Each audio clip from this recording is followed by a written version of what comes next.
Well, welcome back to the show as we get international reaction to ISIL and the fallout from last week's terror attacks in Paris. We rejoin our group right now. Weihua, looking at the Chinese national who's been killed. Reuters reports that China traditionally has not used its military when Chinese citizens are kidnapped abroad. Is that likely to change right now? Well, I don't really think so. I think the nation was shocked when this Mr. Fan Jinghui from Beijing actually was killed. So I think it again reminded people.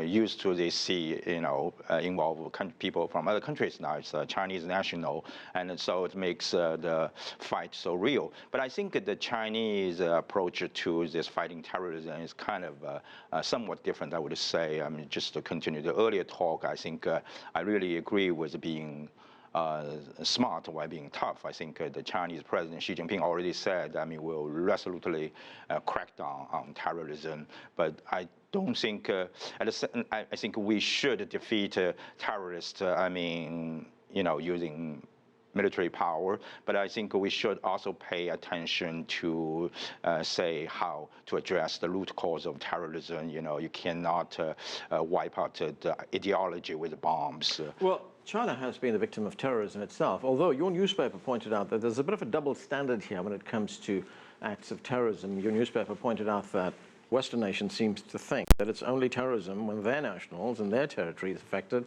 and China says that's not always the case. Yeah, it's very real. Actually, I was at the State Department press conference here, pressuring the spokesperson about how they defined, say, the terrorist attack in Kunming, railway station, when some 30 Chinese civilians were killed by also Muslim, I think believed to be related to the East Turkmenistan independence movement. So I think but the U.S. government is very reluctant at the beginning even to call it terrorist groups. So the Chinese netizens were very angry, and so they finally condemned it, but they kind of reluctant to call it terrorists. So this called into the question when Shanghai, my city, the Oriental Post TV tower lit up for Paris, the French flag, and the people were asking the same question. The same thing with Charlie Hebdo. Chinese were very sympathetic. But they ask, well, the Western nation do the same when the Chinese were attacked by terrorists, and they don't seem to do so. And so this is a question of double standards the Chinese raised again now. Okay, let's go to Vladimir. Vladimir, looking at the Russian military campaign in Syria, what is your assessment of that campaign so far? And what are President Putin's objectives? How important is Russia in defeating ISIL? Well, apparently the campaign escalated, and he's been hitting a fair amount of trucks which transport oil for ISIS, so he wants to break through their kind of financial system.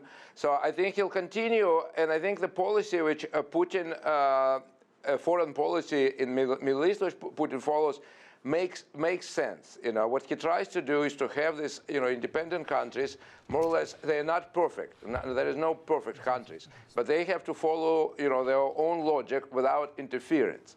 And Putin tries to sort of to maintain it, because this ISIS is definitely a double problem. It's a domestic problem for every country. France, Russia, Israel, they have to make sure that Muslim population feels at home. There is no clash of civilization. This is all sort of red herring, a way of forgetting the real issue. But there is also like an external part of this problem, precisely that the United States and its allies, be it Saudi Arabia or Turkey, for some reason they decide to sort of be engaged in rearranging the rather precarious situation in the Middle East by appealing, as I said, to both sides, radical side and sort of pro-Western side, and this is not working. This brings a lot of destruction. So the very fact that say France or any other country will try to do something domestically while these allies and supporters, financial supporters of ISIS are still there, still help them, I'm not sure it will have good results. So I think a good way to do is probably to follow Putin's policy, independent policy from the states, because the states, until it's going to dictate, France how to do things and what to do things, I don't think there'll be much improvement. And Sarkozy and Hollande are more or less playing, dancing to the tune of the United States. Okay, Laura? Yeah, I mean, I must say that I disagree totally with most of what you've said so far. When you mentioned the fact that it was the U.S. who were responsible for what happened in Afghanistan, I think it's a bit far-fetched. I mean, one has to remind everyone that the Soviet Union started this terrible fight in Afghanistan and bombed to such an extent Afghanistan that it radicalized and became the terrible place for jihadism that we've known. Yes, of course, afterwards, a posteriori, the US used this jihadist movement to fight the Soviets, but it was the Soviet Union who started that. Same thing in Chechnya. You're saying that fortunately Putin got rid of the Islamists, but one has to remember that the Chechen movement started as an independentist movement, and it had nothing to do with the radical Islam at the beginning, and it was during the second, after the horrendous way the Russia fought this war, that it became some kind of link with jihadism. Okay, Vladimir, could you just respond to that very quickly, and then I'm going to move on? Yeah, thank you very much. Well, this is a question for debate, because we have interviews with Secretary of State Brzezinski, who was bragging about setting this radical elements in Afghanistan in order to drag Soviet Union into this campaign. And he is on the record when Russia finally invaded Afghanistan. He called President Carter, said, we created Vietnam for Russia. The same thing, these radical elements keep on traveling from one place to another. So I'm not sure this is a correct evaluation of real facts on the ground. Okay. Afshin, I want to ask you about this. You made the point just now that one of the people allegedly who carried out these attacks in Paris doesn't fit that template of, disaffected, alienated Muslim youth in France. He was, in fact, from a middle-class family. His father was a businessman. He went to a Catholic school, as you pointed out. But to what extent have Western military actions on Muslim countries been responsible for radicalizing youth in Europe? There was a former military official here in the United States who pointed out that since 1980, the United States has bombed, invaded something like 14 Muslim countries since 1980. Right. Well, in fact, I would say that Abdulhamid Abaoud does represent the kind of the disaffected, alienated, because they grew up in these suburbs, and it's kind of a lower middle class suburb. They're marginalized from larger Belgian society, and in some of the cases of the banlieues in Paris, they're marginalized from larger French society. And then again, it's a tiny sliver, it's a tiny minority, but they construct these identities. They conflate these bombing campaigns and U.S. military interventions as part of a broader clash of civilizations, crusader battle. There was no ISIL before George Bush invaded Iraq. Right.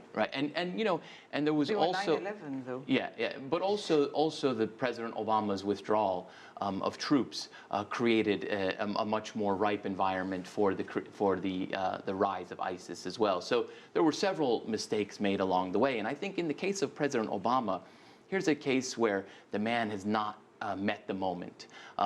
ISIS is a serious threat to our allies. ISIS is a serious threat to the United States. It's a serious threat to humanity and civilization.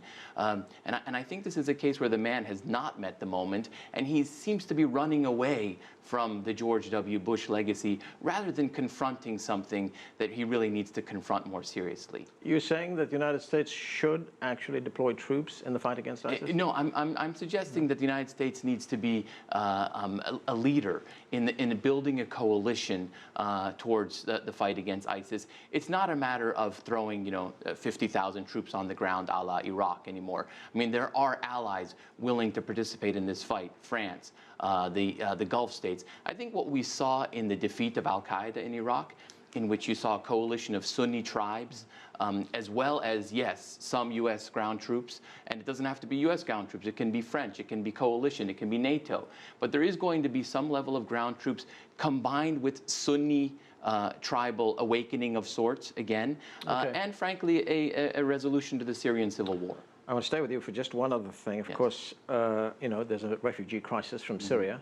We've seen that for several months right now. Now we see a backlash in the United States, Yes. where, you know, the majority of states here are saying they're not welcome in this country anymore. Yeah, it's an ugly moment. The kind of language that we're seeing, you know, emanating from some of the Republican candidates, some of the governors who've come out and said they don't want Syrian refugees. This is a humanitarian catastrophe that we're witnessing before our eyes. This is a moment for America and Americans and American civil society to lead. And I'm afraid that it's a very ugly moment that we're witnessing right now. Vladimir, can France, the United States, and Russia work together on taking on Islamic State? Let's not forget that Russia is the subject, or is the target rather, of Western sanctions right now. I think they should, but I'm not sure they can. Unfortunately, my view of U.S. foreign policy is more or less like American car industry in the 70s and 80s, when the writings were on the wall. It's fallen behind. Japanese cars are doing better. German cars are doing better. But Detroit continued to produce the same thing.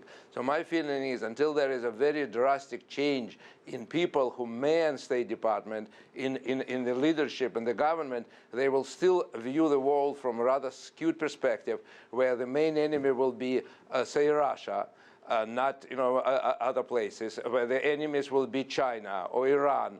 So rather than sort of getting together and working with a sort of certain real trouble spots, United States will continue to sort of view the world from this perspective of dominance, and they need to dominate, you know, various areas. So I'm not sure that they're ready to cooperate. There might be maybe some mutual bombing, but then the thing will resume its usual course. Okay. Laura, President Francois Hollande is going to be in Washington next week. What's likely to come out of that? Yeah, I think it's the big challenge for the French is to get some kind of sense of what they can do. I mean, they want to take on the Islamic State, that's for sure, the French now, right? And they want to build this kind of global coalition, getting on board the Americans and the Russians. But coming back to the always the same problems is, what are the aims of each members of this potential coalition? I mean, Afshin was saying we need the Sunnis to help and wage this war against ISIS, so that something emerged. But if we need the Sunnis, that means that we need to Bashar al-Assad in some forms to go away in sort of a short-term period, because otherwise the Sunnis will never get in this fight. But the Russians don't want Bashar al-Assad to lead. They want to support this regime. So how are we gonna get all these different forces together? That is a real question. And concerning the Russians, what are we ready to trade off to get the Russians on board? Are we going to give up on the sanctions? Are we going to give up on Ukraine? I might think that the Russians are going to ask for that. Right. So that's a big question. It's a big game. Laure Mandeville, Chen Weihua, Vladimir Golstein, and Afshin Molavi, thanks to all of you for joining us. That is it for this edition of The Heat. We'd love to hear from you, so please send us your questions, comments, and story ideas to theheat@cctv-america.com. And of course, we'd like to continue the conversation on social media. Give us your thoughts and comments on our Facebook page. You'll find that at CCTV America. I'm Arlen Naidu in Washington, D.C. Thanks for being with us.